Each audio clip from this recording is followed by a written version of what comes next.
ಪ್ರತಿಷ್ಠಿತ ಖಾಸಗಿ ಶಾಲೆಗಳಲ್ಲಿ ತಮ್ಮ ಮಕ್ಕಳನ್ನು ಓದಿಸಬೇಕು ಎಂಬುದು ಎಲ್ಲ ಪೋಷಕರ ಕನಸು.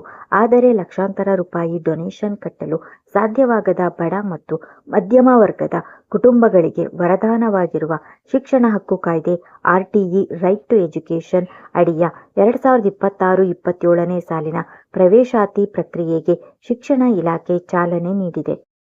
ಅರ್ಜಿ ಆರಂಭವಾಗುವ ದಿನಾಂಕ ಮಾರ್ಚ್ 16, 2026ರಿಂದ ಆನ್ಲೈನ್ ಮುಖಾಂತರ ಅರ್ಜಿಯನ್ನು ಹಾಕಬಹುದು. ನೀವು ಆನ್ಲೈನ್ ಮುಖಾಂತರ ಮಾತ್ರ ಅರ್ಜಿಯನ್ನು ಹಾಕೋಕ್ಕೆ ಸಾಧ್ಯ. ಯಾರಿಗೆಲ್ಲ ಅವಕಾಶ? ಅನುದಾನ ರಹಿತ ಶಾಲೆಗಳಲ್ಲಿ LKG ಅಥವಾ 1ನೇ ತರಗತಿಗೆ ಸೇರುವ ಬಡ ಮತ್ತು ಮಧ್ಯಮ ವರ್ಗದ ಮಕ್ಕಳಿಗೆ 25% ಮೀಸಲಾತಿ ಸೀಟು ಲಭ್ಯ. LKG ಮತ್ತು 1ನೇ ತರಗತಿಗೆ ಮಾತ್ರ ಅವಕಾಶವಿದೆ. ಅರ್ಜಿ ಸಲ್ಲಿಸಲು ಬೇಕಾಗುವ ಅಗತ್ಯ ದಾಖಲೆಗಳು: ಮಗುವಿನ ಜನನ ಪ್ರಮಾಣ ಪತ್ರ, ವಯಸ್ಸಿನ ದೃಢೀಕರಣಕ್ಕಾಗಿ ಮಗುವಿನ ಜನನ ಪ್ರಮಾಣ ಪತ್ರ, ಆಧಾರ್ ಕಾರ್ಡ್, ಮಗುವಿನ ಆಧಾರ್ ಕಾರ್ಡ್ ಮತ್ತು ತಂದೆ ತಾಯಿ ಇಬ್ಬರ ಆಧಾರ್ ಕಾರ್ಡ್ ಬೇಕು. ಜಾತಿ ಮತ್ತು ಆದಾಯ ಪ್ರಮಾಣ ಪತ್ರ. EWS ಮತ್ತು ಮೀಸಲಾತಿ ಕೋರುವವರು ಕಡ್ಡಾಯವಾಗಿ RD ಸಂಖ್ಯೆ ಹೊಂದಿರುವ ಆದಾಯ ಮತ್ತು ಜಾತಿ ಪ್ರಮಾಣ ಪತ್ರವನ್ನು ನೀಡಬೇಕು. ವಾರ್ಷಿಕ ಆದಾಯ ಸಾಮಾನ್ಯವಾಗಿ 3.5 ಲಕ್ಷದ ಒಳಗಿರಬೇಕು. ಇದರಲ್ಲಿ ನಿಮಗೆ ಗೊಂದಲ ಇರುತ್ತೆ.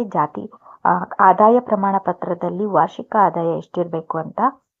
ಇವರು ಕೊಟ್ಟಿರುವ ಹಾಗೆ 3.5 ಲಕ್ಷ ಮೀರಿರಬಾರ್ದು. ಅದರ ಒಳಗೇನೆ ನಿಮ್ಮ ವಾರ್ಷಿಕ ಆದಾಯ ಇರಬೇಕು.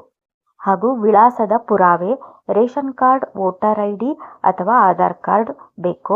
ವಿಳಾಸದ ಪುರಾವೆಗೆ ಮಗುವಿನ ಭಾವಚಿತ್ರ, ಇತ್ತೀಚಿನ ಮಗುವಿನ ಭಾವಚಿತ್ರ. ವಿಶೇಷ ವರ್ಗ ಅಂದರೆ ಅನಾಥ ಮಕ್ಕಳು, HIV ಬಾಧಿತರು ಅಥವಾ ವಿಶೇಷ ಚೇತನ ಮಕ್ಕಳಾಗಿದ್ದಲ್ಲಿ ಸಂಬಂಧಪಟ್ಟ ಪ್ರಮಾಣ ಪತ್ರ ಹೊಂದಿರಬೇಕು.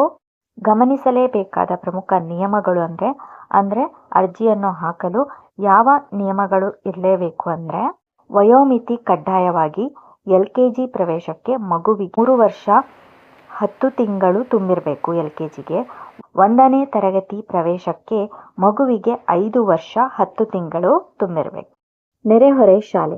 ನಿಮ್ಮ ವಾಸಸ್ಥಳದ ವ್ಯಾಪ್ತಿಯಲ್ಲಿರುವ ಶಾಲೆಗಳನ್ನು ಮಾತ್ರ ಆಯ್ಕೆ ಮಾಡಲು ನಿಮಗೆ ಅವಕಾಶವಿರುತ್ತದೆ. ದೂರದ ಶಾಲೆಗಳನ್ನು ಆಯ್ಕೆ ಮಾಡುವಂತಿಲ್ಲ.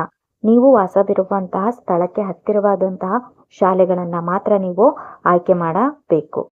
ಇದರ ಬಗ್ಗೆ ಇನ್ನೇನಾದರೂ ಮಾಹಿತಿ ನಿಮಗೆ ಬೇಕಾಗಿದ್ದಲ್ಲಿ ದಯವಿಟ್ಟು ಕಮೆಂಟ್ ಮಾಡಿ. ಈ ಮಾಹಿತಿ ನಿಮಗೆ ಇಷ್ಟವಾಗಿದ್ದರೆ ಲೈಕ್ ಮಾಡಿ, ಸಬ್ಸ್ಕ್ರೈಬ್ ಮಾಡಿ ಹಾಗೂ ಬೆಲ್ ಬಟನ್ ಕ್ಲಿಕ್ ಮಾಡಿ. ನೋಡಿದ್ದಕ್ಕೆ ಧನ್ಯವಾದಗಳು.